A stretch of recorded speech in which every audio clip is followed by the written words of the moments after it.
Alléluia. Merci de nous toucher ce soir. Si vous avez quelques maladies, j'aimerais qu'on puisse poser cet acte de foi comme l'a dit le frère Lionel. Vous avez quelques infirmités, quelques maladies. J'aimerais vous demander de toucher la partie qui est malade. On va prier. Il n'est pas exclu que dans un culte d'enseignement, que Dieu vous guérisse. Ça fait partie de ses attributions. Il enseigne et il guérit. Si vous êtes malade, touchez la partie malade et nous allons prier pour vous. Vous avez un cancer, une tumeur, qu'elle soit maligne ou bénigne, vous avez le VIH, vous avez des syndromes, vous avez beaucoup de choses qu'on ne sait pas solutionner, que le médecin ne savent pas guérir. Heureusement, ce sont les médecins. Christ peut le faire. Que dis-je? Christ va le faire ce soir. Père, au nom de Jésus, la Bible dit, tu envoyas ta parole et les guéris. Seigneur, merci parce que ta parole a un effet de guérison. Et je prie, Seigneur, ce soir que quelqu'un, avant même que nous puissions ouvrir notre bouche pour parler de ta part, qu'il constate là maintenant qu'il est guéri. Je le déclare au nom de Jésus. Sous l'onction de notre Père, le pasteur Ken, sous l'onction de notre Père, le pasteur Roland, nous voulons déclarer que ce fait, tu es guéri et tu vas témoigner de la fidélité de Dieu. Bénissez cet enseignement. Merci de nous ouvrir encore les yeux et de nous fixer sur ces choses que tu nous as données par ta grâce. Nous ne voulons pas seulement le connaître, mais le vivre. Et que ces choses puissent produire en nous un style de vie approprié, digne des enfants de Dieu. Que ton nom soit béni, ou à notre bouche, au nom de Jésus. Amen. Gloire à Dieu. Est-ce qu'on peut acclamer le Seigneur? En tout cas, Seigneur, Wanana Yebiete, hein? Je ne sais pas de quel Seigneur vous acclamez. Le Seigneur de Seigneurs, est-ce qu'on peut mieux faire que ça? Excusez-moi vraiment, vous qui êtes assis, je vais vous déranger. Levez-vous. Honorons le Seigneur. Est-ce qu'on peut pousser des cris de joie pour le Seigneur, le roi des rois, de tout le roi, le créateur de toutes choses? Oh, que son nom soit béni. Qu'il te soit fait selon que tu acclames. Ah, gloire à Jésus. Gloire à Jésus. Que son nom soit béni. Béni, béni encore. Bonsoir. Est-ce qu'on peut se saluer? Très heureux de vous revoir encore ce mercredi. Merci à notre Père. Nous ne cesserons pas de le dire. Ce n'est pas une formule de politesse. C'est une vraie reconnaissance. Nous considérons que c'est un privilège, mais aussi une lourde responsabilité que d'apporter la parole. Surtout un mercredi, un culte d'enseignement, un culte rempli de serviteurs de Dieu et des ouvriers du Seigneur. Que Dieu vous bénisse, cher papa, et merci à tous les amis pasteurs. Merci à vous aussi qui êtes là. Que Dieu vous bénisse. Je disais que Dieu vous bénisse. Voilà. Les choses que Dieu nous a données par sa grâce. La première chose, nous avions fixé le nom de Jésus-Christ. C'est au nom de Jésus-Christ que nous pouvons tout faire. Nous sommes baptisés en son nom. Lorsque nous prions, que nous voulons demander quelque chose au Père, Jésus nous conseille de le faire en son nom, car c'est le nom qui est élevé au-dessus de tout autre nom. Nous ne pouvons rien faire sans le nom de Jésus. Le nom de Jésus n'est pas qu'une arme efficace de victoire contre les puissances de l'ennemi. Le nom de Jésus nous est donné pour le quotidien de notre vie. Toute la vie chrétienne ne peut être vécue qu'à cause de ce nom-là. À cause du nom de Jésus-Christ, nous sommes devenus des enfants de Dieu. À part le nom, nous avions parlé de la deuxième chose que Dieu nous a donnée par sa grâce, c'est la parole.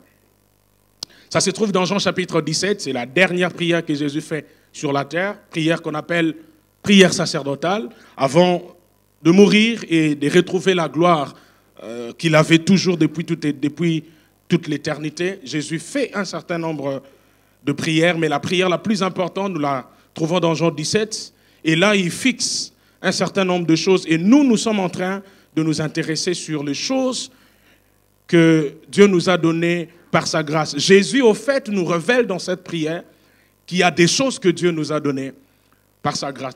Dans la première partie de cette prière, Jésus parle de choses que Dieu lui a données à lui à titre exclusif. Si vous lisez le 4 ou le 5 premiers versets de Jean 17, il ne s'agit pas de nous, il s'agit de Jésus. Jésus fixe les choses qu'il avait. Il dit par exemple, « Père, redonne-moi la gloire que j'avais auprès de toi avant que le monde ne soit. » Dans cette première partie de la prière, il n'est pas question de nous. Il n'est pas question des enfants de Dieu. Il n'est pas question des chrétiens. Il n'est pas question des disciples. Il est question du Père et du Fils. De Dieu le Père et de Dieu le Fils. Mais dans la deuxième partie, la partie qui nous concerne, Jésus commence maintenant à nous fixer sur les choses que nous aussi, nous avons reçues de la part de Dieu. Je leur ai fait connaître ton nom, c'est la première chose. Je leur ai donné ta parole, c'est la deuxième chose. Et prochainement, nous verrons la troisième chose que Dieu nous a donnée par sa grâce. Il dit, je leur ai donné ta gloire. Mais là, nous sommes en train de parler sur la parole et nous avions dit un certain nombre de choses sur la parole. Et là, nous sommes en train de tenter de répondre à la question, pourquoi Dieu nous a-t-il donné sa parole? Pourquoi Dieu a jugé bon de nous donner sa parole? Premièrement, c'était pour révéler sa nature, son caractère, son cœur. Deuxièmement, nous avions dit que Dieu nous avait donné sa parole pour nous aider à connaître sa volonté. Souvenez-vous de 3 aspects de la volonté de Dieu qu'on a eu à étudier. Et troisièmement, la troisième raison pour laquelle Dieu nous a donné sa parole, eh bien, c'est pour nous aider, pour nous éclairer dans la marche. C'est pour nous conduire dans la marche. Le psaume 119 au verset 105 le dit mieux. Ta parole est une lampe à mes pieds et une lumière sur mon sentier. David est en train de nous montrer qu'il est pratiquement impossible pour un enfant de Dieu de marcher sans être éclairé par la parole de Dieu. La parole de Dieu est donc cette lampe qui nous éclaire. Et le contexte est donc un contexte de la marche. Même Pierre, plus tard, je crois que c'est dans 1 Pierre, il dit, nous faisons bien de garder précieusement la parole prophétique parce que cette parole prophétique est semblable à une lampe, voyez-vous, qui brille dans un lieu obscur. Là encore, c'est le contexte de la marche. Et pourquoi nous nous sommes un peu arrêtés sur la question de la marche? Parce qu'en fait, comme je le dis, la marche avec Dieu, c'est notre présent. La marche avec Dieu, c'est notre actualité. Nous sommes 2 années de nouveau, souvenez-vous, le point de départ de la marche avec Dieu, c'est la nouvelle naissance, et j'ose croire que tout le monde ici est né de nouveau. Si vous n'êtes pas encore né de nouveau, je vous prie de le faire avant la fin de cet enseignement, d'ouvrir votre cœur, de croire en Jésus-Christ, de vous repentir, de vous faire baptiser pour témoigner publiquement de votre appartenance à Dieu. Et l'Esprit, bien sûr, viendra dans votre cœur. Après la nouvelle naissance, nous nous engageons maintenant dans la marche chrétienne, dans la marche avec Dieu. La nouvelle naissance n'est pas le but. La nouvelle naissance n'est pas l'objectif final. L'objectif final, c'est la gloire du Père. L'objectif final, c'est le Père. C'est être aux côtés du Père. C'est être transformé en l'image de Christ et partager avec Christ la gloire du Père. Mais pour y arriver, il faut marcher avec Dieu. Pour y arriver, il faut une marche sérieuse avec le Seigneur. Et comme je l'ai dit, il y avait 4 choses que nous nous sommes promis de considérer en rapport avec la marche. D'abord, c'était le point de départ. Nous avions dit que toute marche débutait quelque part. Il y a toujours un point de départ dans la marche. On ne marche pas comme ça. On marche parce qu'on a commencé quelque part et on va quelque part. Il y a donc un point de départ et un point d'arrivée. Le point de départ de la marche, c'est la nouvelle naissance. Mais deuxièmement, à part le point de départ, nous avions dit que dans la marche, il est important de connaître le chemin. Le chemin dans lequel on s'est engagé. Parce qu'il n'y a pas de destination, en fait, sans chemin. Il faut suivre le bon chemin. Le plus important, ce n'est pas arriver à la destination, non. Le plus important, c'est comment y arriver. Par quel chemin arriverons-nous? Et Christ est le seul chemin qui nous est proposé. Donc, c'est un peu sur ça que nous allons réfléchir encore ce soir. Et puis nous verrons la troisième chose en rapport avec la marche, c'est les ressources de la marche. Pour finir avec la dernière chose en rapport avec la marche, le point d'arrivée, ou la destination, si vous voulez. Alors, mercredi passé, nous avions dit que Jésus-Christ était le seul chemin. Après la nouvelle naissance, une fois qu'on a réglé plutôt le problème lié au salut, le problème lié à la nouvelle naissance, une fois né de nouveau, il faut maintenant grandir, il faut évoluer, il faut marcher avec Dieu, il faut faire des progrès dans la marche avec le Seigneur. Les chrétiens, minimum, s'arrêtent à la nouvelle naissance. Ils disent, bon, je suis né de nouveau, ça suffit, j'attends le ciel. Non. Le chrétien maximum savent qu'ils ne veulent pas entrer au ciel sans couronne. Ils veulent travailler de mieux en mieux pour la gloire de leur Seigneur. Ils ne veulent pas être que de fils, ils veulent aussi servir les intérêts de leur Père. D'où l'intérêt de bien marcher avec le Seigneur. Je suis né de nouveau, correct, c'est vrai. La nouvelle naissance, le salut, m'assure une place auprès du Père. Mais il faut marcher avec Dieu, grandir dans la marche avec le Seigneur. Nous avons dit deux choses en rapport avec la marche, c'est que Jésus était le seul chemin, il est le seul chemin, il n'y en a pas un autre. La deuxième chose, nous avons dit que la marche, le chemin dans lequel on est engagé est un chemin de la sainteté. Souvenez-vous encore du passage d'Ésaïe. Ésaïe dit, il y aura une route, il y aura un chemin, ce chemin-là, on l'appellera sainteté. J'aimerais voir avec vous aujourd'hui la troisième caractéristique de ce chemin dans lequel on est engagé. Pour moi, ce chemin, c'est Jésus-Christ, on n'a pas un autre. C'est Christ. Et donc la troisième caractéristique de ce chemin, c'est que suivre le chemin que j'appelle Jésus-Christ suppose une meilleure connaissance de sa personne et de son œuvre. Vous avez compris, donc on va un peu réfléchir aujourd'hui sur grandir dans la connaissance de Christ, croître dans la connaissance de Christ. Suivre Jésus, c'est le connaître de mieux en mieux. Il faut connaître, il faut connaître, il faut connaître. C'est normal parce que vous ne pouvez pas suivre un chemin que vous ne connaissez pas.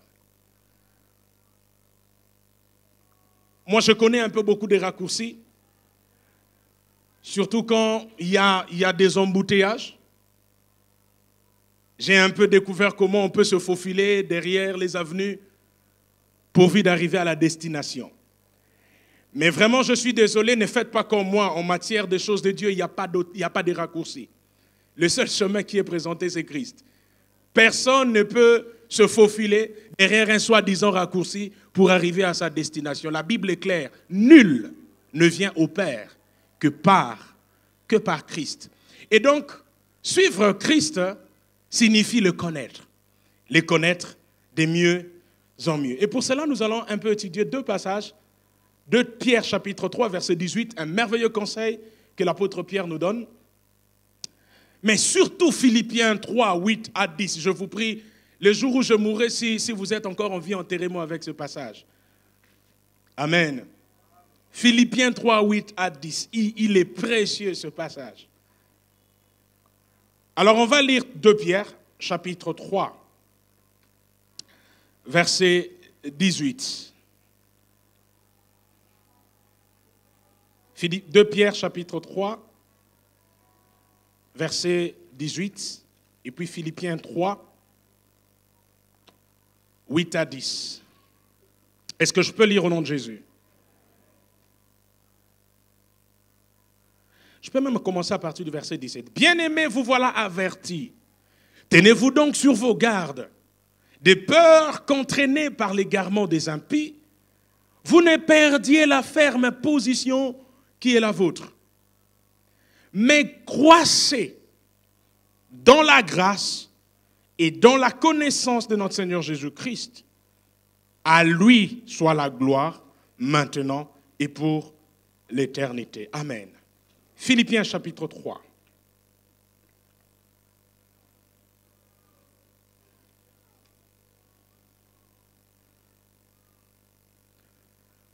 Je peux même commencer à partir du verset 4. Pourtant, moi-même, je pourrais mettre ma confiance dans ma condition. Et quelle était la condition de Paul? Il nous donne une idée de ce qu'il est. Si quelqu'un croit pouvoir se confier dans sa condition, je le peux plus encore. J'ai été circoncis le 8e jour. Je suis issu du peuple d'Israël, de la tribu de Benjamin, hébreu, né d'hébreu. En ce qui concerne la loi, j'étais pharisien. Du point de vue du zèle, j'étais persécuteur de l'Église. Par rapport à la justice de la loi, j'étais irréprochable. Mais ces qualités qui étaient pour moi des gains, je les ai regardées comme de la boue, comme une perte à cause de Christ. Waouh! Et je considère même tout comme une perte à cause du bien suprême, qu'est la connaissance de Jésus-Christ, mon Seigneur. Waouh! À cause de lui, je me suis laissé dépouiller de tout. Et je considère tout cela comme des ordures afin de gagner Christ et d'être trouvé en lui, non avec ma justice, celle qui vient de la loi, mais avec celle qui s'obtient par la foi en Christ, la justice qui vient de Dieu et qui est fondée sur la foi. Ainsi, je connaîtrai Christ, la puissance de sa résurrection et la communion à ses souffrances en devenant conforme à lui dans sa mort pour parvenir d'une manière ou d'une autre à la résurrection des morts. Waouh! Ce n'est pas que j'ai déjà remporté le prix ou que j'ai déjà atteint la perfection, mais je cours pour tâcher de m'en emparer, puisque de moi aussi, Jésus-Christ s'est emparé. Frères et sœurs, je n'estime pas m'en être moi-même déjà emparé, mais je fais une chose. Oublions ce qui est en arrière et me portant vers ce qui est devant, je cours vers le but pour remporter le prix de l'appel céleste des dieux en Christ. J'aurais été vous, j'acclamerai cette parole. Merci, frère Paul. Vous comprenez pourquoi je dis qu'il faut m'enterrer avec ce passage? Il parle de lui-même. Tous les apôtres, presque de façon unanime, ont clairement révélé que la plus grande aspiration du chrétien pendant sa marche, c'est de grandir dans la connaissance de Christ. Croître dans la connaissance de Christ doit, je dis bien doit, c'est un impératif, doit occuper une place de choix, une place primordiale dans la vie d'un chrétien. Parce que je crois et je l'affirme avec force que Christ constitue le point focal de notre vie, de notre marche et de notre foi. Tout enfant de Dieu dans sa progression, dans sa marche vers le ciel, doit se préoccuper de connaître de mieux en mieux le Seigneur. Je dis bien tout enfant de Dieu, je ne parle pas des serviteurs. Connaître Christ n'est pas l'apanage des pasteurs. Ce n'est pas que le pasteur connaisse Christ plus que nous tous, non. Ils ont reçu des dons spéciaux de la part de Dieu. Mais il nous est demandé à tous de connaître Christ. Pierre dit, croissez dans la grâce. Il parle à tout le monde. Il ne parle pas aux pasteurs. Il ne parle pas aux évangélistes. Il dit, croissez dans la connaissance de Christ. Croissez dans la grâce et dans la connaissance de Christ. Voyez-vous, la vraie grâce nous amène toujours à la connaissance de Christ. Il n'y a pas de grâce sans la connaissance de Christ. La grâce, ce n'est pas une vie de permission, une vie de luxure, une vie de libertinage. Ce n'est pas une vie excessive. Non, la grâce nous fixe dans la connaissance de celui qui nous a sauvés. Est-ce que je parle à quelqu'un? Il y a deux surprises. Quand je lis l'épître de Paul aux Philippiens, il y a deux surprises de taille que j'ai découvertes. Et surtout la première, ça m'a encouragé dans ce que je suis en train de dire, à savoir que la connaissance de Christ est pour tous les chrétiens. Tout le monde doit croître dans la connaissance de Christ. Faites une petite étude. Lorsque vous lisez les épîtres de Paul, chaque premier chapitre, avant d'introduire l'idée essentielle, avant de nous plonger dans la matière, avant de nous plonger dans le but de son épître, l'apôtre Paul commence toujours par se présenter. Je ne sais pas qui a remarqué ça. Quand vous lisez Romains, 1 Corinthiens, 2 Corinthiens, toutes les épîtres, avant de nous plonger dans le bain, il commence d'abord par dire de la part de Paul, virgule, apôtre, appelé à être apôtre. Il se présente toujours sous son autorité apostolique. Je l'ai vu dans Romains, apôtre de Jésus-Christ. Je l'ai vu dans 1 Corinthiens et dans 2 Corinthiens. De la part de Paul, apôtre de Jésus-Christ. Je l'ai vu dans Colossiens. Je l'ai vu dans toutes les épîtres, sauf dans l'épître de Paul aux Philippiens et dans les 2 épîtres aux Thessaloniciens et dans l'épître à Philémon. Dans ces 4 épîtres, l'apôtre ne se présente jamais comme un apôtre. On peut le vérifier. Philippiens 1. Et je pense qu'il y a une vraie leçon que Paul veut nous donner en se présentant de cette manière dans cet épître. De la part de Paul, ça c'est Philippiens 1, de la part de Paul et Timothée, virgule, je ne sais pas dans votre Bible on a écrit quoi? Apôtre. Qui a vu apôtre dans sa version? Je vais corriger ça tout de suite. On dit serviteur de Jésus-Christ. Mais quand vous prenez Romains 1, c'est différent. De la part de Paul, apôtre de Jésus-Christ. Quand vous prenez 1 Corinthiens, 2 Corinthiens, Galates, de la part de Paul, appelé à être apôtre. Apôtre établi par Dieu, non par la volonté de l'homme, ni par la volonté de la chair, mais par Christ. Pourquoi dans l'épître aux Philippiens, Paul ne se présente pas sous ce titre d'apôtre? Pourquoi dans cette épître, alors qu'il nous révèle le grand but de la marche chrétienne, l'apôtre Paul prend le soin de se présenter comme un simple serviteur? Eh bien, l'Esprit m'a aidé à comprendre que si nous voulons réaliser le grand but que Paul nous révèle dans l'épître de Paul aux Philippiens, il ne suffit pas, il ne faut pas absolument avoir quelques titres ecclésiastiques. N'importe lequel des esclaves de Jésus-Christ peut avancer dans la connaissance de Christ. J'ai atteint ce but, non pas parce que je suis apôtre. J'ai remporté le prix. Il dit, je n'ai même pas remporté, mais je cours pour le remporter. Parce que je suis un serviteur. Ceci signifie que tout enfant de Dieu, tout serviteur de Dieu, tout esclave de Jésus-Christ peut grandir dans la connaissance de Christ. Ce n'est pas un bien propre aux apôtres. Ce n'est pas un bien propre aux évangélistes. Ce n'est pas un bien propre aux pasteurs. Le mot utilisé ici, serviteur, c'est doulos.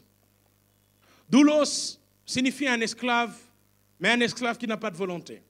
Un esclave qui appartient totalement à son maître. Dans Exode 21, vous allez un peu voir la pratique à l'époque. Quand un esclave, de façon volontaire, voulait appartenir à son maître et le servir librement. Vous savez qu'il y avait toujours une année qu'on appelle l'année du jubilé, les Yobel. Les jubilés voulaient à ce que tous les esclaves soient libérés, que chacun retrouve sa propriété. Mais les jours du jubilé, l'esclave qui volontairement voulait continuer à servir son maître n'était pas affranchi. Et pour testifier qu'effectivement, dans cette maison, il y a un esclave volontaire, un doulos. Qu'est-ce qu'on faisait? Vous allez voir ça dans Exode 21. On prenait l'esclave et puis on perçait son oreille avec un poinçon. Et l'esclave qui a l'oreille percée, on prenait cet anneau, on collait aussi à la porte pour témoigner qu'ici, il y a un esclave à vie. Pourquoi l'esclave voulait demeurer à vie? 1, parce qu'il voyait comment le maître le traitait. 2, par amour pour sa femme et ses enfants. Par amour pour le service qu'il faisait pour son maître et par amour pour la personne de son maître, l'esclave décidait volontairement de demeurer à jamais un doulos. C'est pourquoi je pense que, frères et sœurs, Dieu ne nous a pas forcés à devenir ses enfants.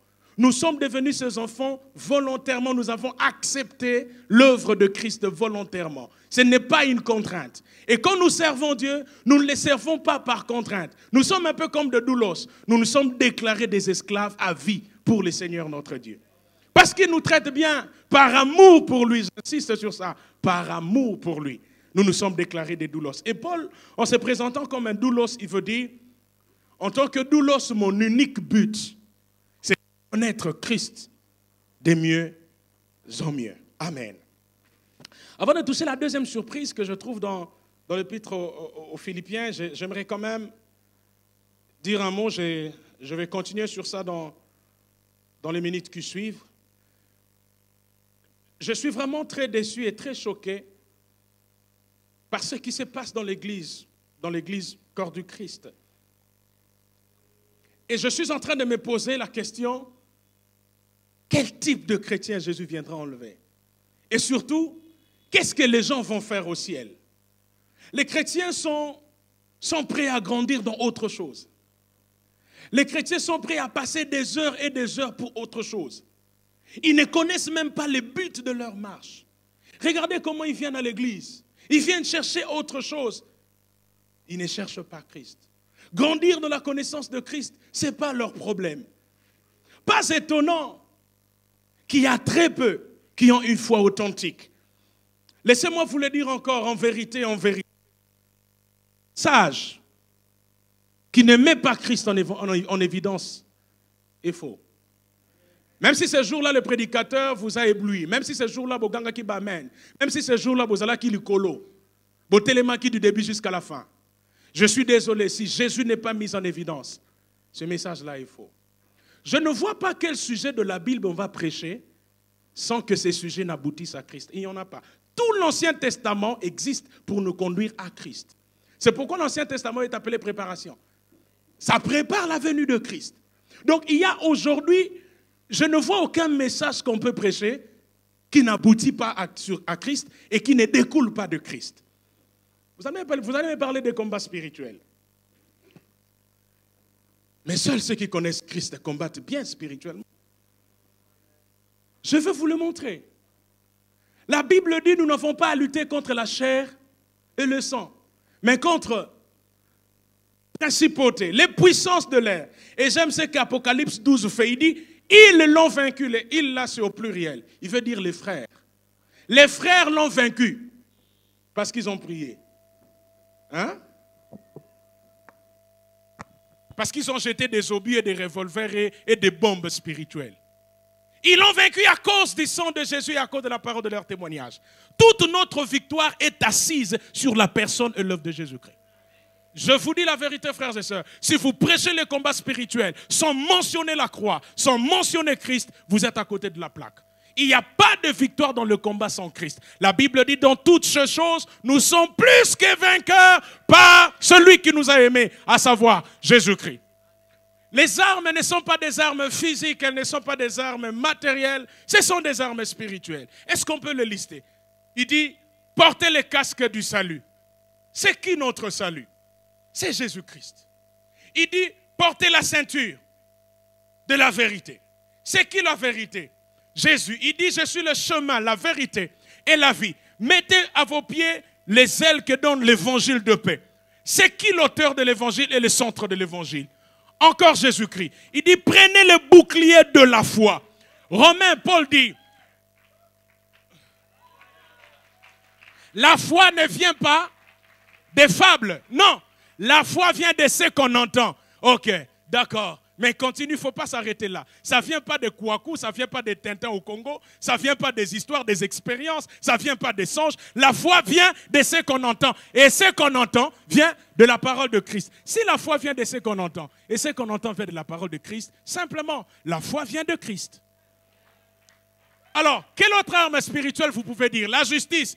Mais c'est qui notre justice? Paul révèle encore que c'est Christ qui est notre justice. En d'autres termes, il n'y a pas de combat spirituel sans Christ. Celui qui a Christ, il a porté toutes les armes spirituelles. Oui, frère, je suis fâché parce que voilà, on est en train de nous prêcher la prospérité. Une prospérité qui n'a pas Christ dedans. On est en train de nous prêcher la délivrance. Une délivrance qui s'opère par des moyens, des efforts humains. C'est Jésus qui nous a libérés. Je prêcherai la délivrance, mais je mettrai Christ au centre. Car tout sujet de la Bible qui ne présente pas Christ est faux. Bible nini tozotanga bandeko. Même le péché, frère. J'aime comment notre Père le fait. À chaque fois, il y a toujours une voie ouverte à Christ. Est-ce que vous savez le mot hébreu qui a donné péché? En lingala les anzadi. Je vous dis, l'issou mes anzadi. En grec, c'est amarsia. Amarsia signifie rater la cible. Yango anzadi. Donc, ça déjà ceux qui boivent le ballon, ou lingo beta mais piou. En d'autres termes, péché s'appelle why. Tu rates la cible. Et c'est quoi le but? Paul révèle, mon but, c'est de connaître Christ. En d'autres termes, même si tu n'as pas couché avec une femme, le fait que tu n'atteins pas le but, c'est-à-dire Christ, tu pêches déjà. Toute la vie chrétienne est remplie de Christ. Frère, on n'est pas chrétien parce qu'on vient à l'église. On n'est pas chrétien parce qu'on prie. On n'est pas chrétien parce qu'on fait des œuvres de charité. On est chrétien à cause de Christ. Dis-moi que tu es chrétien, je veux voir Christ. Chrétien égale Christ.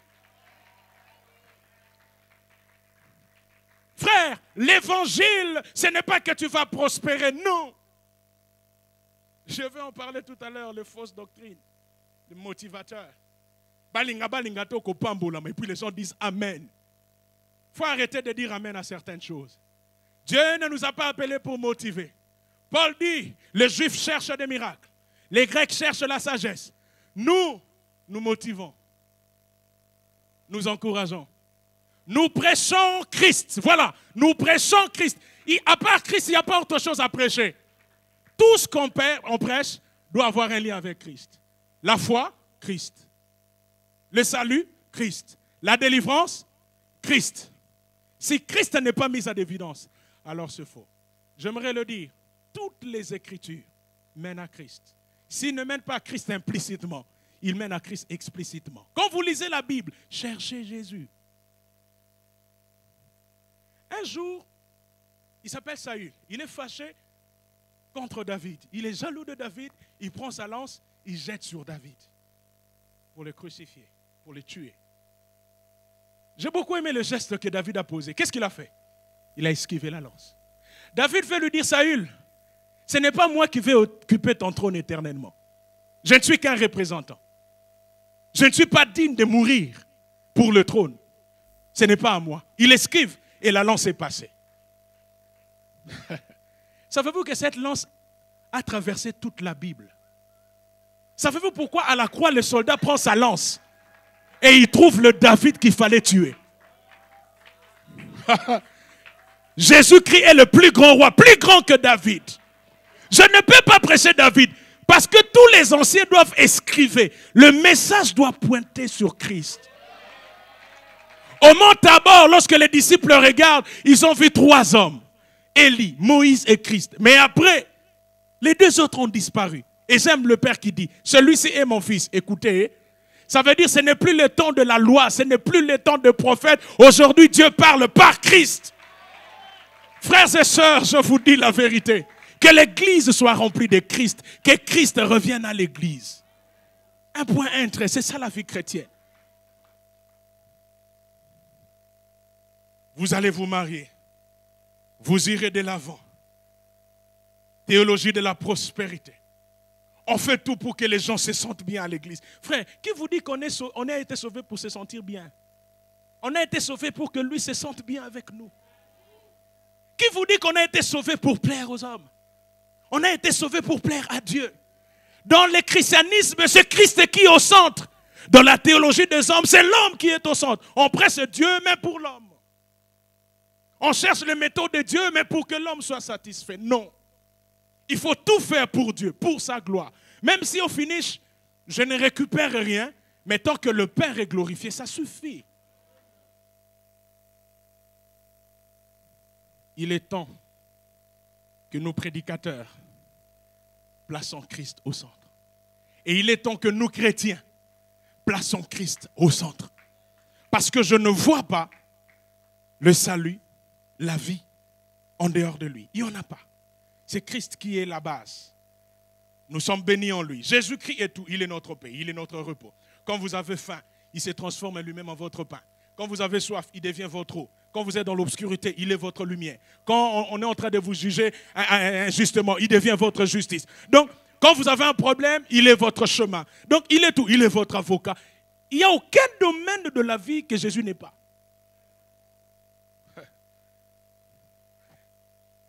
Il est tout.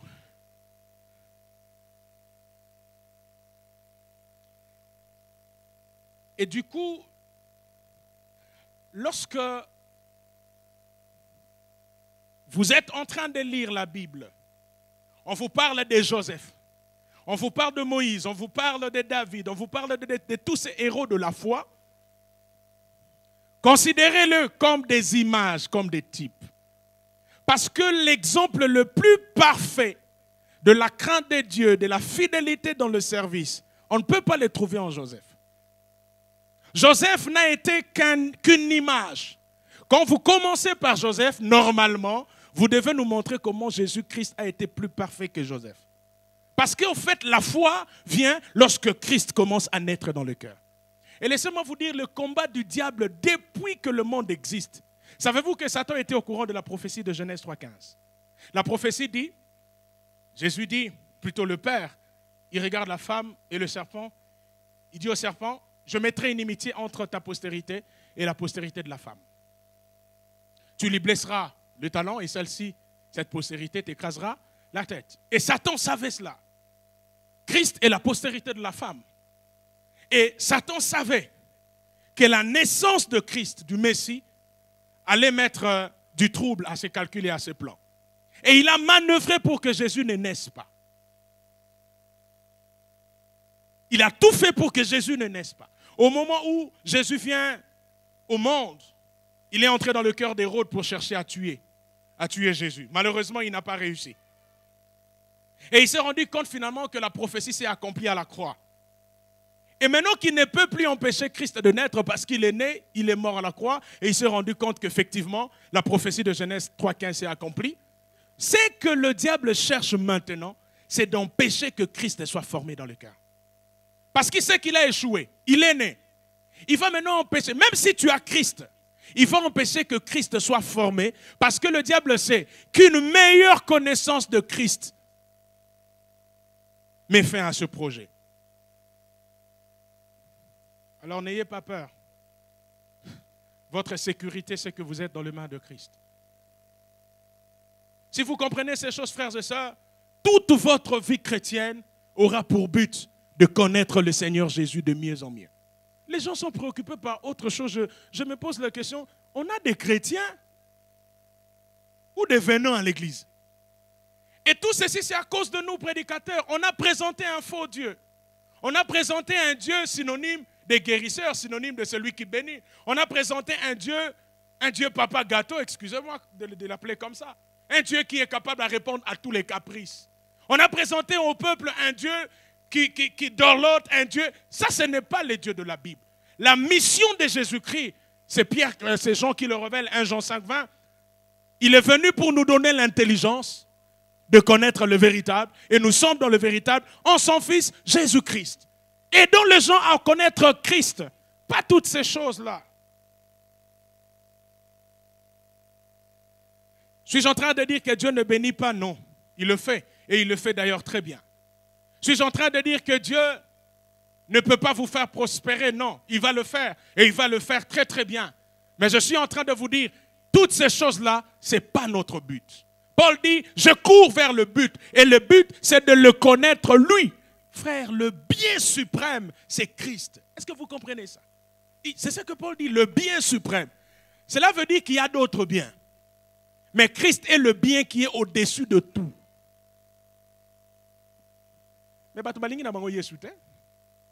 Batu balingi babal, batu balingi babunga. Moko bonga ndenge nini ozana Yesu te. Même dans le mariage, tu as besoin de Christ. Papa, Christ est partout. Même dans le domaine du mariage, on dit, Marie, aimez vos femmes. Comme Arlequin, vous êtes conseillé. Comme les Romains vous ont conseillé. Comme Christ a aimé l'Église. Même dans le domaine de l'éducation, on dit, enfants, obéissez à vos parents. Selon les seigneurs. Donc, tout dans la vie chrétienne est selon Christ. Même quand on se réjouit, je vais en parler, on se réjouit selon le Seigneur et dans le Seigneur. Frère, si vous mettez Christ de côté, il n'y a plus de vie chrétienne. Je vois pas ce qu'on va faire ici. La seule différence entre cette réunion et les autres réunions, c'est que Jésus est présent ici. Vous pensez que là-bas, il n'y a pas tout ça? En Goumé, ça l'a raté. Et ça lit. Il faut en être au stade. Avec le pasteur Mehdi. Parce qu'on a été qui tout à la match à veille. Et puis passe bien, ah petit, kotango boye. Non, mais pas ça. Les bergers de David Garaté, même les bergers du ballon. Ça, c'est moi, je ne lui ai pas dit. Mais on était dans la joie, surtout tant que tu habitais, tant que tu habites, je vous assure. Mais il y avait de la joie. Moi-même une fois, c'était longtemps. À l'époque des becs et typhoïdes. Vite à Tchébi, j'étais à Moscou parce qu'il n'y avait plus de place là-bas, place à bien. J'ai embrassé quelqu'un en temps normal, je ne l'embrasserai pas.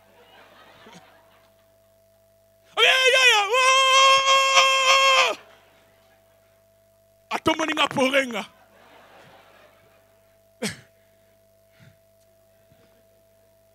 Mais je me dis, mais qu'est-ce qui nous a unis? Un ballon rond. On ne se connaît pas. En temps normal, on ne peut pas être voisins. Mais un ballon rond nous a réunis. Frères et sœurs, ici, on n'a pas besoin d'où vous venez. On n'a pas besoin de vos origines. Un seul nous a réunis. C'est Christ. Quand Christ est là, on croit yamba mututu. Vous voyez? Maintenant, quand on n'a pas Christ, on a peur de tout le monde. On soupçonne. Est-ce que naye bien état d'âme naye? Est-ce que tout ça n'a pensé état d'âme? Si vous avez Jésus-Christ, qu'il soit sorcier ou pas, où est le problème? Où est le problème? Voilà, les gens ont peur parce qu'ils n'ont pas de sécurité en Christ. On veut vérifier des états d'âme.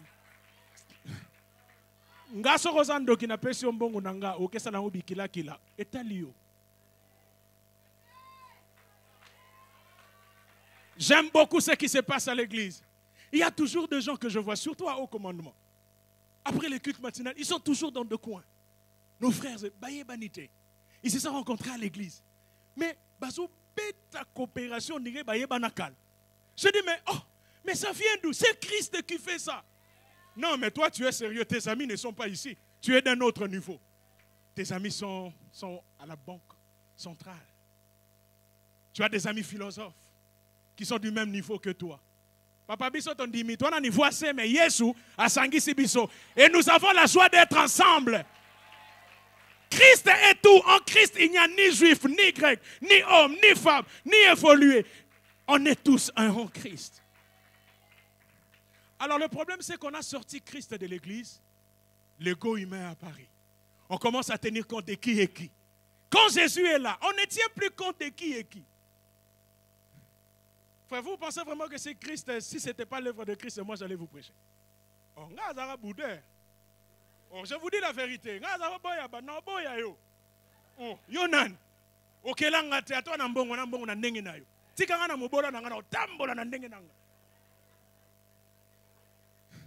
Mais voilà, l'œuvre de Christ nous a brisés. Et aujourd'hui, on prêche l'évangile. Qui es-tu? Qui es-tu? Voyez, lorsque Christ n'est plus au centre, l'ego réapparaît. On commence à voir, il est de quelle famille? Je n'ai pas besoin de connaître ta famille. Tu es mon frère, tu es ma soeur, je t'embrasse. Même si tu es sorcier, c'est ton problème, moi j'avance.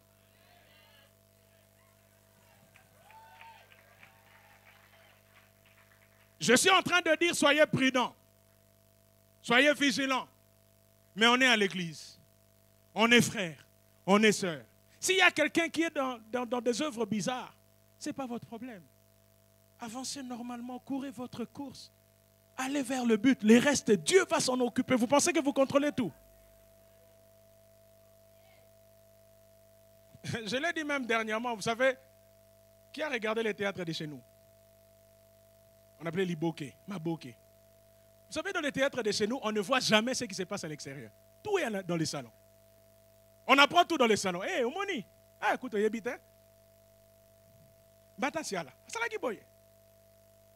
On sait les choses de l'extérieur en regardant à l'intérieur.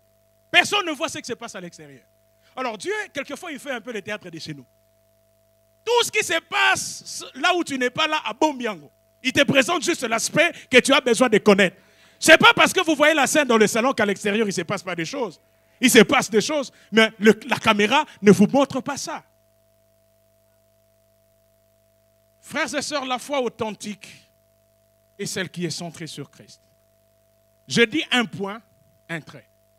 Tout ce qu'on peut ajouter, ça devient de l'hérésie. Tout ce qu'on va essayer de mélanger à Christ, ça devient de la philosophie. Tout ce qu'on va essayer de copier, de coller pour tailler sur mesure de Christ, ça devient faux. Et je vais insister. N'allez jamais dans une réunion où Jésus n'est pas présent. Jamais, frères et sœurs. Même si on dit que ces prédicateurs crachent du feu. Si seulement dans sa bouche, Christ n'est pas mis en évidence. Je ne parle pas de citer des versets où on parle de Jésus. Quelqu'un qui vit Christ, on le sent et on le voit. Si Christ n'est pas présent, je vous encourage, sortez du milieu d'eux. La deuxième chose, la deuxième surprise quand vous lisez Philippiens,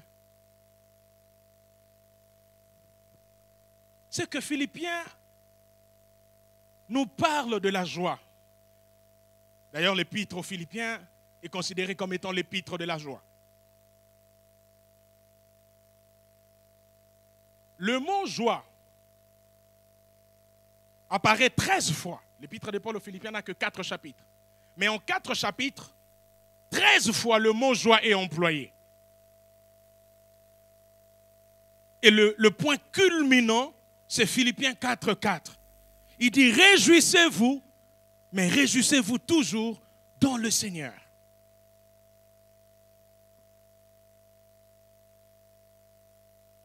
On va faire un peu d'arithmétique. Un peu de mathématiques. J'aime pas trop le maths, mais bon, ça va quand même nous aider. Je dis que le verbe kéro, c'est le verbe qui a donné réjouir, est utilisé 96 fois dans tout le Nouveau Testament. Le verbe se réjouir. Et le verbe kara qui a donné joie, il est utilisé 59 fois dans le Nouveau Testament. Et dans Philippiens, les deux mots mis ensemble, kéro et kara, c'est-à-dire réjouir et joie, se réjouir et joie, apparaissent 13 fois. Alors, le petit calcul que je nous propose est le suivant. Si vous prenez 96 fois où le verbe se réjouir et le mot joie apparaissent dans le Nouveau Testament, plus, 96 fois où le verbe se réjouir apparaît, plus 59 fois où le mot joie apparaît, mis ensemble, le mot joie et le verbe se réjouir apparaissent en tout combien de fois? 96 plus 59? 100? 155 fois. Donc, normalement, dans tout le Nouveau Testament, le mot joie et se réjouir se trouve mentionné 155 fois. Le Nouveau Testament a combien de livres? 27. Donc, si vous faites 155 divisé par 27, j'ai fait les calculs, vous obtenez à peu près 5,74. Donc, si on arrondit, ça fait 6. Donc, ça veut dire que selon mes calculs, normalement, dans chaque livre du Nouveau Testament, le mot joie ou le mot se réjouir devait se retrouver au moins 6 fois. Ça serait une moyenne équitable, n'est-ce pas? J'ai réussi quand même. Voilà. Parce que la mathématique, c'était un peu compliqué. Mais ce qui est quand même étonnant, c'est que dans l'épître de Paul aux Philippiens, à elle seule, les deux mots apparaissent 13 fois. Ça veut dire le double. Si normalement chaque livre devait avoir au moins 6 fois le nombre de fois où le mot joie et se réjouir devait se retrouver, ça veut dire que dans l'épître de Paul aux Philippiens, il y a une exagération. Il en a parlé 2 fois plus que dans toutes les autres épîtres. Et c'est vrai pourquoi? Parce que dans l'épître de Paul aux Philippiens, le thème majeur, c'est la joie. Le but de Paul, c'est de nous montrer que malgré les circonstances de la vie, il faut toujours se réjouir dans le Seigneur. Même s'il n'y a rien qui peut vous amener à vous réjouir, que Christ soit votre joie. C'est ça son but. C'est pourquoi il place Christ comme étant le but de tout. Le but de la joie, le but de la marche, le but de tout dans la vie. La joie spirituelle, ce n'est pas une attitude qui dépend du hasard. Ça ne dépend même pas des bonnes nouvelles. Je suis venu vous dire, même avec une mauvaise nouvelle, vous pouvez vous réjouir dans le Christ. Je sais que ça ne marche pas. Parce que dans l'entendement humain, réjouissance, joie signifie bonne chose, bonne occasion. Mais nous avons appris à puiser notre joie dans notre relation avec le Seigneur. Qu'il y ait de bonnes ou de mauvaises circonstances, réjouissez-vous. Réjouissez-vous dans le Seigneur.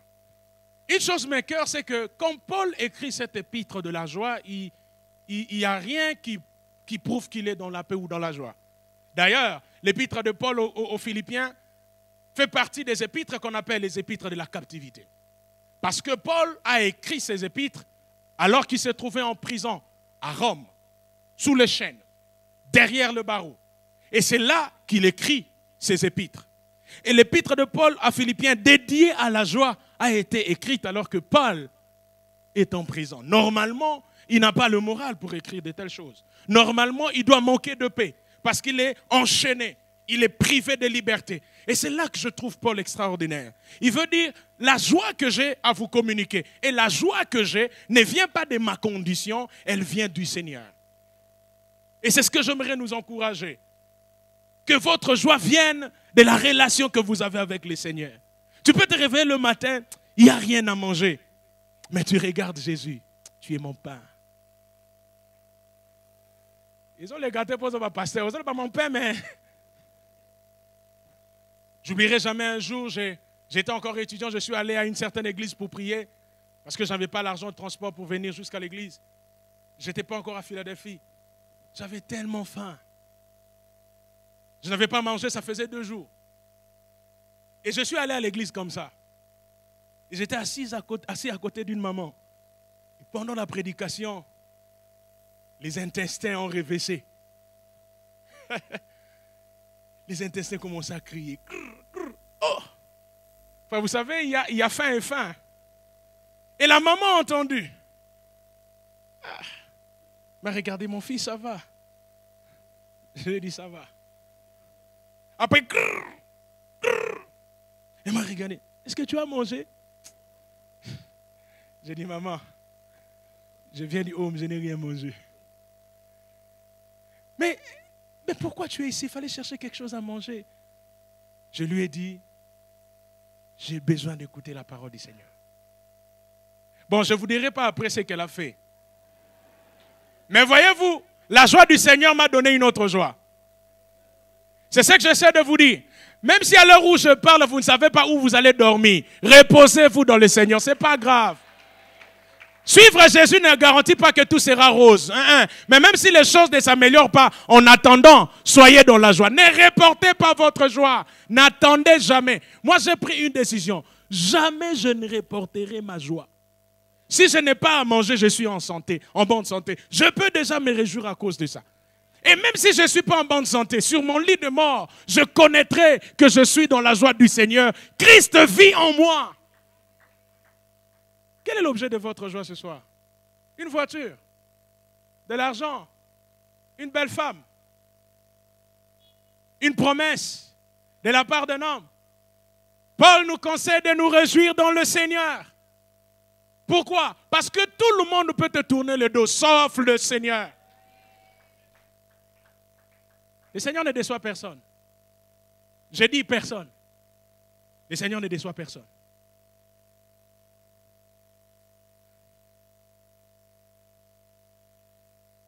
Un jour, Ruth va glaner dans le champ de Boaz. Elle est surprise parce que Boaz lui fait des dons. Boaz lui donne 6 mesures d'orge. En venant avec les 6 mesures d'orge dans la maison, Ruth est pleine de satisfaction.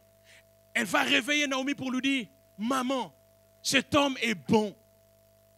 J'étais allé glaner, j'ai suivi le conseil que tu m'as donné. Ça c'est dans Ruth 3, 16 à 18. Et j'ai trouvé grâce aux yeux de cet homme. Et cet homme m'a donné 6 mesures d'orge. Mais j'aime la sagesse de Naomi. Naomi lui dit, écoute, j'apprécie ce que cet homme t'a donné. Les 6 mesures d'orge, c'est bien. Mais reste calme, car cette affaire doit terminer. Alors cela m'a poussé à comprendre qu'au-delà des 6 mesures d'orge, la vraie joie de Ruth et de Naomi, c'était une autre mesure. Et l'autre mesure, c'est Ruth 4 qui nous révèle. C'était Boaz lui-même. Les 6 mesures d'orge sont pour le ventre. Mais la 7e mesure que j'appelle Boaz, c'est pour le cœur. Les 6 mesures d'orge vous donnera de ne plus être affamé. Mais la 7e mesure va résoudre le problème de votre vie. Vous ne serez plus esclave. Vous allez avoir un proche parent. Préférez la 7e mesure que j'appelle Christ, qui est plus grand que Boaz. On racontait l'histoire, je crois que c'est le patriarche qui nous a raconté une fois. Des jeunes gens devaient réciter le psaume 23. Un jeune homme s'est approché avec un Français. Non, moi les acquis français, Français, il y a Voltaire. C'était tellement raffiné. Il présentait le psaume 23 avec de la gestuelle. L'Éternel est mon berger. Je ne manquerai de rien.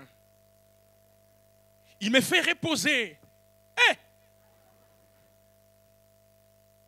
Et puis un autre, il vient avec des habits en lambeaux, déchiquetés pratiquement, avec un morceau de pain.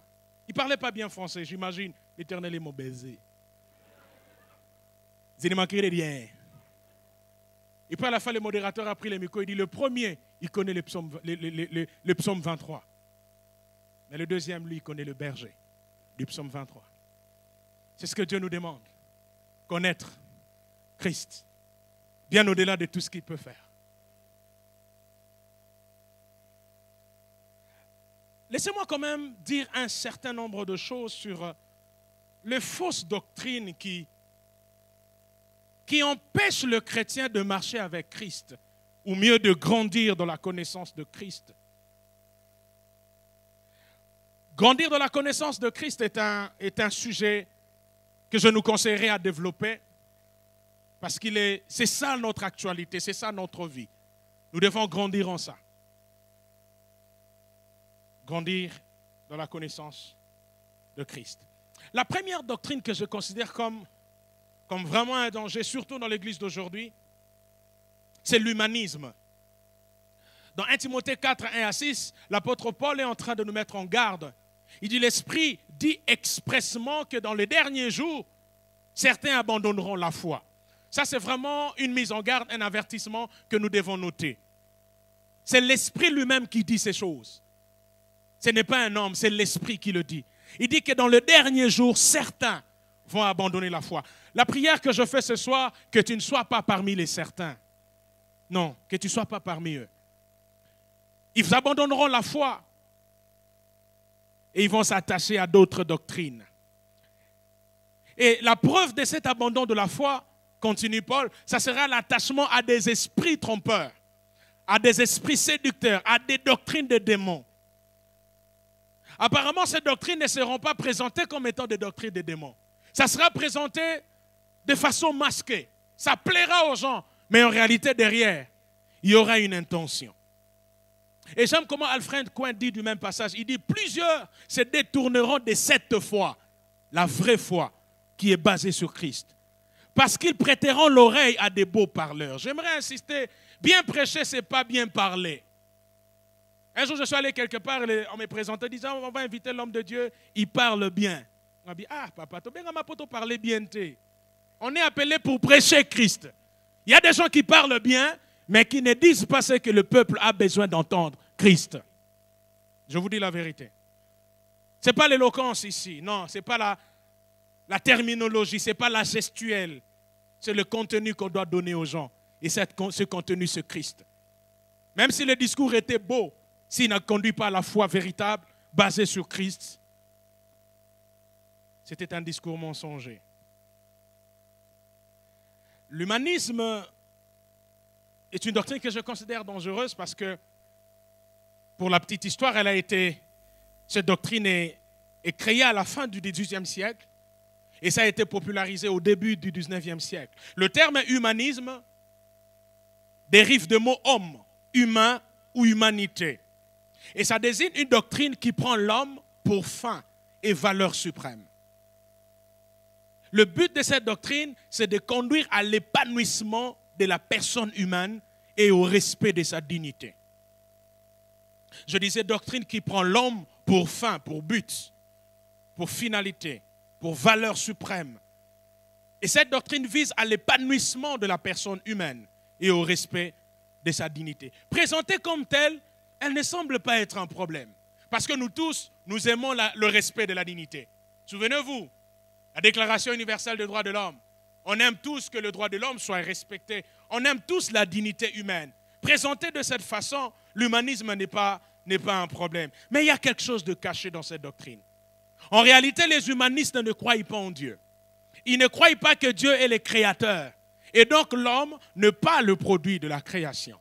Quand ils disent que l'homme doit être le but et la valeur suprême, ils veulent donc mettre l'homme au centre de tout. Et l'homme peut tout. Il n'a pas besoin de Dieu. Ce qui est faux parce que la Bible affirme clairement que Jésus-Christ est le créateur de toutes choses. Colossiens chapitre 1, tout a été créé par lui et rien n'a été fait sans lui, y compris l'homme. L'homme est le produit de l'acte créateur de Dieu. Et le créateur de l'homme s'appelle Jésus-Christ. Est-ce que vous le savez? C'est Jésus-Christ. Genèse 1, 26, Dieu parle, faisons l'homme. Faisons l'homme, ça c'est le pluriel de la Trinité. Faisons l'homme. Le Père, le Fils et l'Esprit ont pris part à la création. Faisons l'homme à notre image. Par conséquent, l'homme n'est pas maître de son souffle. L'homme est le bénéficiaire du souffle qui lui a été donné. Psaume 39, 5 et 11 le confirment. Prenez aussi Psaume 144, verset 4. Pourquoi je pense que cette doctrine est dangereuse? Parce que plus l'homme est mis au centre, Christ est chassé. Christ, on ne peut plus encourager les gens à la foi en Christ, en la dépendance en Christ. On fait tout au nom de l'homme, tu peux tout. Et ça a évolué. Aujourd'hui, on vous parlera de la pensée positive. Tu peux tout. Tu vas avancer. Tu existes pour dominer.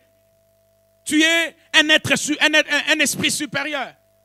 Tu es ceci. Qui n'a jamais entendu des choses comme ça? Alors, la difficulté, c'est quoi? En présentant l'homme comme étant un être capable de tout, on ne voit pas l'apport de Christ. On ne voit pas ce que Christ peut faire pour lui. Alors que ma Bible dit, sans moi, vous ne pouvez rien. Mais on veut nous dire, sans Christ, vous pouvez faire quelque chose. Vous pouvez évoluer. Vous êtes intelligent. Ils disent même pas vous êtes créé, vous existez. Comme si l'homme existe par lui-même. Vous existez pour dominer. N'acceptez pas d'être malade.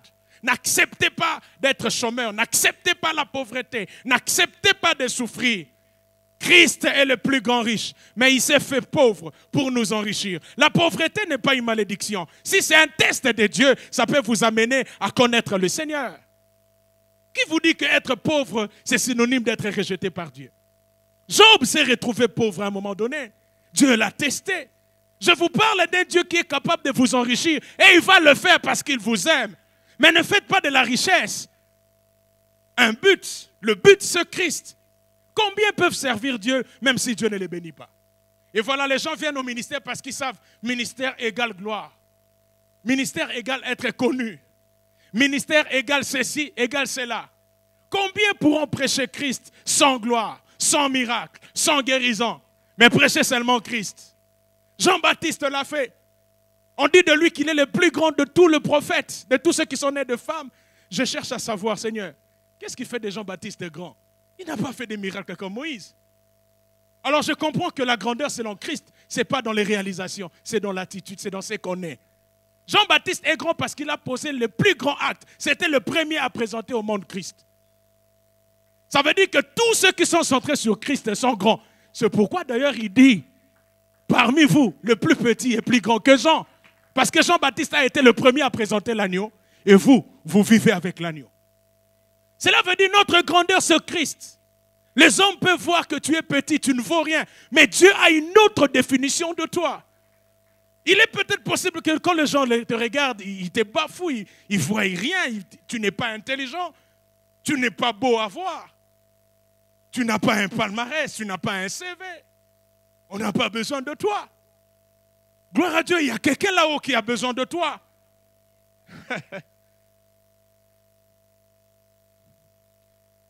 Quand on vous amène à considérer l'homme, vous êtes en train d'aller à côté de ce que la Bible dit. J'ai commencé déjà à le dire le mercredi passé. La première mauvaise information, c'est que dans l'homme, il n'y a rien de bon. Ça, c'est Dieu lui-même qui dit. Dieu voit que dans l'homme, il n'y a rien de bon. La Bible dit il n'y a pas de juste, pas même un seul. Même le juste qui rend justice là, il n'est pas bon, il n'est pas juste. Le seul qui est juste, c'est Dieu. C'est quand l'homme connaît Jésus-Christ qu'il commence à lui ressembler et à devenir bon et à devenir juste. Je suis déçu par l'humanisme parce qu'au fait, ce mot est apparu, comme je le dis, en 1765 dans un journal. Ce journal était intitulé « Éphéméride du citoyen ». Et ce mot signifie « amour de l'humanité ». Vous n'êtes pas humain. Vous n'avez pas compassion des hommes. Voilà, ça c'est un autre côté. On pense que les humanistes aiment les hommes. Mais on ne vous présente pas ce qui est caché. Ils aiment les hommes, c'est bien. Mais de quel type d'amour aiment-ils les hommes? Il n'y a pas Christ. Un prédicateur humaniste, il prêchera Dieu. Mais le but, ça sera de satisfaire l'homme. Il prêchera que Dieu bénit, Dieu fait ceci, Dieu est bon, Dieu est grand, Dieu est amour. Mais en fait, son but, ce n'est pas de vous amener à Dieu, mais c'est de vous amener à l'homme. Frère, on ne prêche pas la Bible pour nous amener à l'homme. On prêche la Bible pour que l'homme vienne à Dieu. Nous, on fait la démarche contraire.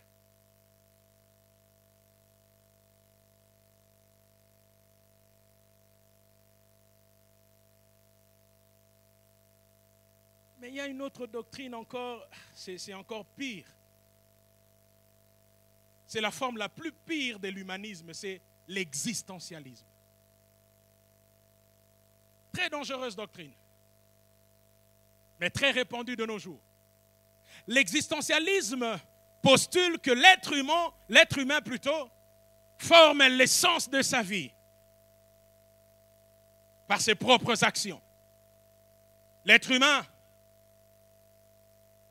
n'a pas besoin d'être prédéterminé. Selon l'existentialisme, chaque être humain est un être unique, maître de ses actes, maître de son destin, maître de ses valeurs et maître des décisions qu'il doit adopter. Waouh!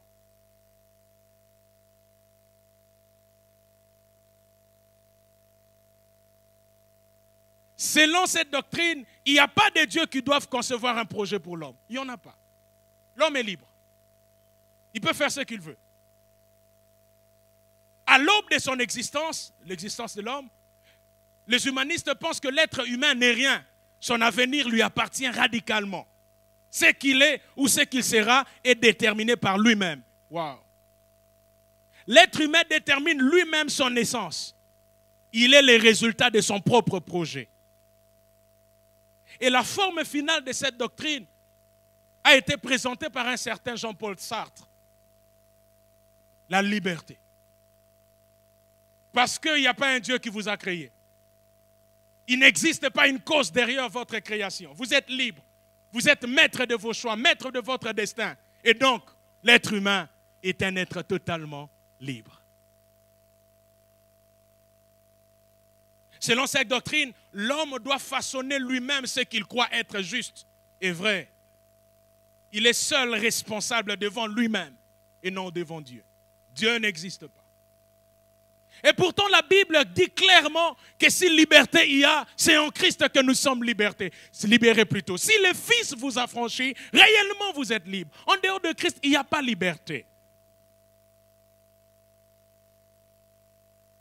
Hébreux 9, 27 confirme que l'homme, après la mort, va répondre devant Dieu.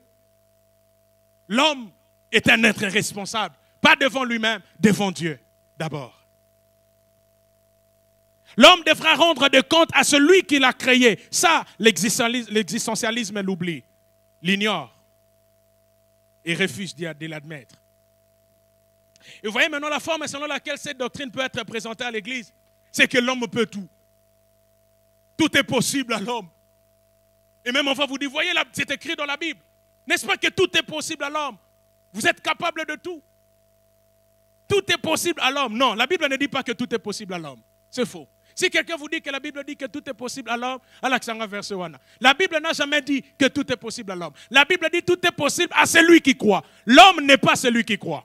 Celui qui croit n'est pas un homme naturel. Il est un homme nouveau. Ça, c'est ce que dit la Bible.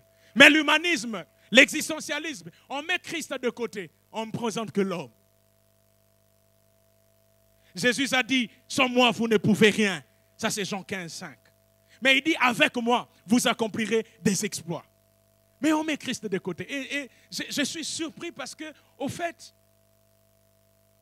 quand vous regardez les 7 églises, la dernière église, l'église de Laodicée, ça me fait peur. Ça me fait peur. Apocalypse 3:20. Ce célèbre passage qu'on cite dans des campagnes d'évangélisation. Jésus dit, je me tiens à la porte et quiconque entend ma voix. Est-ce que vous savez que normalement ces versets, ça doit nous faire mal? Parce qu'en fait, c'est dans une église que Jésus frappe. On est à l'église de Laodicée. Alors je ne comprends pas ce verset parce que Jésus n'est pas censé frapper à la porte de son église. Il est censé être à l'intérieur de son église. Mais Jean est en train de nous montrer qu'à Laodicée, on a sorti Christ. Quelqu'un d'autre occupe le trône. Et Jésus, maintenant dehors, il est en train de vouloir regagner l'église, sa propre église. Et c'est ce qui se passe. Jésus n'est plus là. C'est la prospérité. C'est le mariage. C'est le voyage. C'est la liberté. C'est vous pouvez tout. Frère, sortez, je vous en prie, de ces choses. Si Jésus-Christ n'est pas mis en évidence, votre foi est en danger. Je vous dis la vérité. C'est peut-être beau à entendre. Vous allez sauter, vous allez dire Amen. Comme j'ai vu un jour, Abondal, un prédicateur prêcher, il disait tellement de bonnes choses.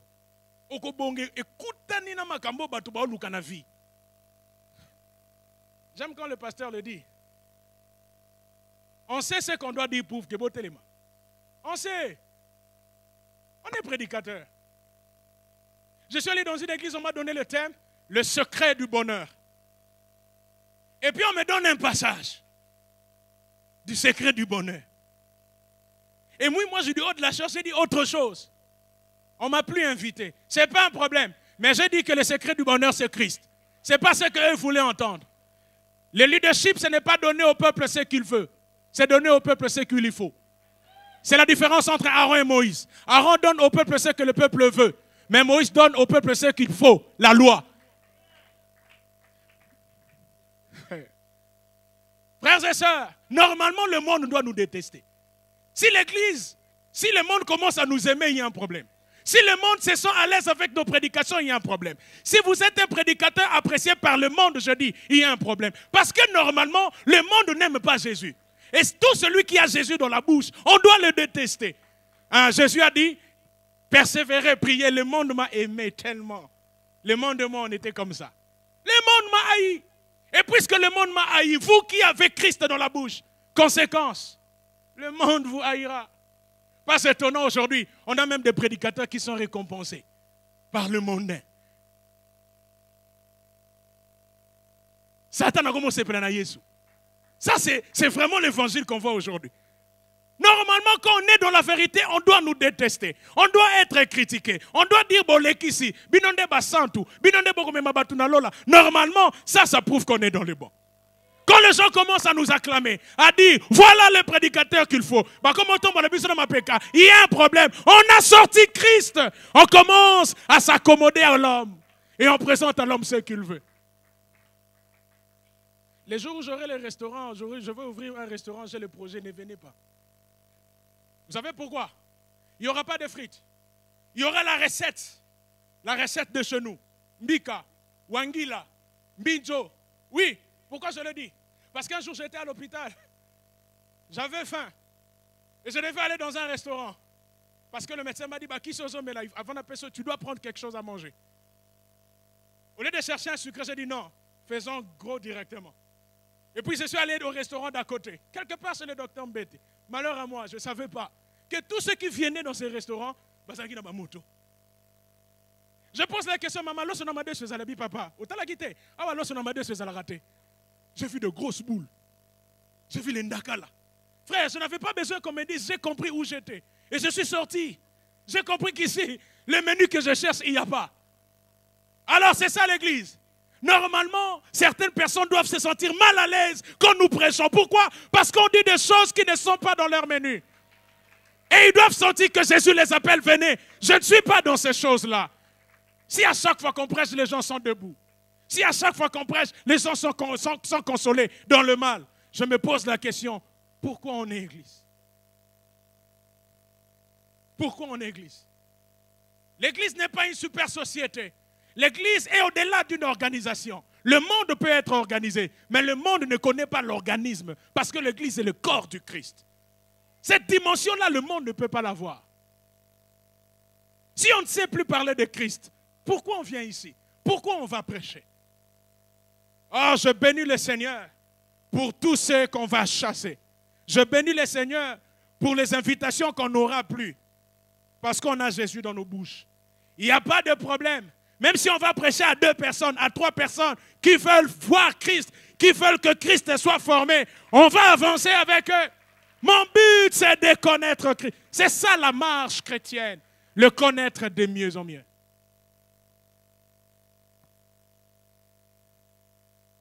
tozokola na makambo mosusu. Monde pandemonium, ceux qui pandemonium. C'est quoi ça? Le monde parallèle, le monde astral, le troisième œil, le mystère du dromadaire. J'ai un code secret. C'est quoi ça? Montre-nous le Père, c'est là nous suffit. On vient ici pour Christ, pas pour des codes. On n'a pas besoin de codes. Le code, c'est Jésus. Frère, le message simple, c'est compliqué. C'est simple comme bonjour. Crois au Seigneur Jésus, tu seras sauvé. Si l'évangile commence à devenir compliqué, moi je sors. Oh non, voyez, il faut des prières spéciales. Il faut une tenue spéciale. On a un geste. Frères et sœurs, c'est quoi cette histoire? Bengango, Ezoya. J'ai même vu quelqu'un, il y a une accouche. Je vous dis la vérité. Ça, c'est quoi ça dans l'église? Du coup, on rentre vraiment dans les rituels de l'Ancien Testament. Frère, Christ, c'est la fin de la loi. Christ, c'est la fin des gymnastiques. Christ, c'est la fin de toutes choses. Mes enfants, pour qui j'éprouve des douleurs d'enfantement, jusqu'à ce que Christ soit formé dans le cœur. Un point, un trait. La vie chrétienne commence avec Jésus. Ça continue avec lui. Ça s'achève avec lui. En dehors de Christ, il n'y a pas autre chose. Si vous commencez à nous dire qu'il faut autre chose, alors prédicateur, je suis déçu. Ça, c'est l'existentialisme. La liberté. Là, on peut tout. Je vais finir avec le matérialisme et le mysticisme. Les gens de l'église. Le matérialisme pense que toute chose doit être composée d'une matière. Et il faut toucher. Il n'existe rien d'autre que la substance. La substance matérielle, bien sûr.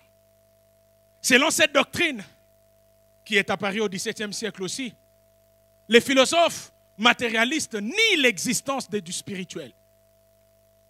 Ils ne peuvent croire qu'à ce qu'ils peuvent toucher, qu'à ce qu'ils peuvent voir, à ce qui est concret.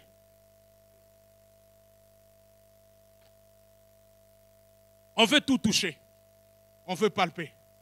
Tout est ramené au matériel. Et le mysticisme s'oppose justement au matérialisme. Parce que le mysticisme, c'est l'esprit seul qui est réel. Le corps, l'âme n'existe pas. Seul l'esprit est réel. On est dans une sorte de spiritualité. Et vous allez voir des réunions comme ça où les gens viennent. Les gens sont dans des positions bizarres. Spiritualisme. Ah, frère, restons dans la simplicité de l'évangile, frère, s'il vous plaît. Non, on doit toucher, on doit voir. La foi, c'est ça. Il faut que ça soit concret. Cette année, tu verras, c'est concret, tu vas posséder. Je suis d'accord que je vais posséder, c'est biblique, mais je vais posséder au nom de Christ. Dites-moi ça aussi. Ne me dites pas seulement que je veux toucher. Je veux toucher qui? Et je veux toucher quoi? Et par qui? Et au nom de qui? Ça, on ne vous dit pas. On vous dit au nom de Dieu. On vous dit au nom de Jésus. Mais ce n'est pas le même Jésus que nous. Parce qu'au fait, quand on vous présente un autre Jésus, automatiquement, vous recevez un autre esprit. Ça, on ne vous dit pas. On vous dit seulement, venez. Il y a la lumière du ciel. Quelle lumière du ciel? Dites-nous la vérité. Nous, on prêche au nom de Jésus-Christ de Nazareth, le Fils de Dieu, celui qui était mort et qui est revenu à la vie. Eux, ils ne savent pas parler comme ça. Parce qu'on ne parle pas le même langage. On n'a pas affaire au même Dieu. J'aime Jésus. Dans Luc chapitre 7, Jésus a programmé d'aller visiter une femme, une jeune fille. C'est la fille de Jairus. Très malade. Jairus va voir Jésus pour lui dire, Seigneur, aie pitié de ma fille. Elle se meurt. Jésus dit, ok, je vais aller la guérir. Mais il s'est fait qu'en chemin, une femme qui n'était pas programmée. Je prie Dieu que Dieu fasse quelque chose dans ce sens. Le candidat officiel, c'est la fille de Jairus. Mais le candidat de Dieu que personne ne voyait, c'est cette femme. Et le candidat non officiel a été touché avant le candidat officiel. Cette femme a touché Jésus. Ce qui m'étonne, c'est quoi? C'est que c'est l'une des rares fois dans la Bible où Jésus n'a pas touché un homme ou une femme pour être guéri.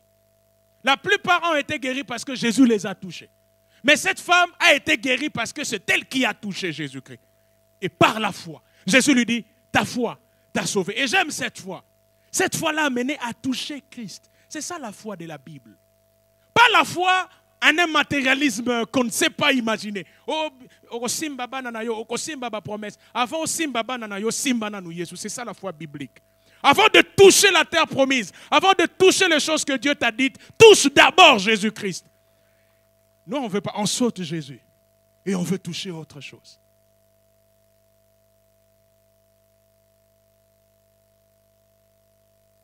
Levons nos frères et sœurs. Je ne sais pas comment tu vas prier. Mais vous voyez les dangers qu'il y a lorsque, dans la marche chrétienne, on n'est pas fixé sur le but. Pierre dit, croissez dans la grâce et dans la connaissance de Jésus-Christ. Paul dit, mon but, c'est de le connaître lui. Et tout ce qui était pour moi comme des gains, à cause de l'excellence de Christ, je les ai regardés comme de la boue. Je ne sais pas comment tu vas prier, mais ce soir, j'ai à cœur que nous puissions prier, que le Seigneur nous aide, qu'il nous garde dans la foi, et la foi véritable, celle qui vient de Christ. Prie pour toi-même, prie pour ta foi, prie pour ta marche, que tu ne sois pas parmi certains qui vont abandonner la foi, que tu ne sois pas séduit par toutes ces philosophies, ces doctrines, qui au lieu de placer Dieu au centre, placent l'homme, les intérêts de l'homme, la gloire de l'homme, l'épanouissement de l'homme, et rejettent l'apport de Christ. Prie pour toi-même, au nom de Jésus.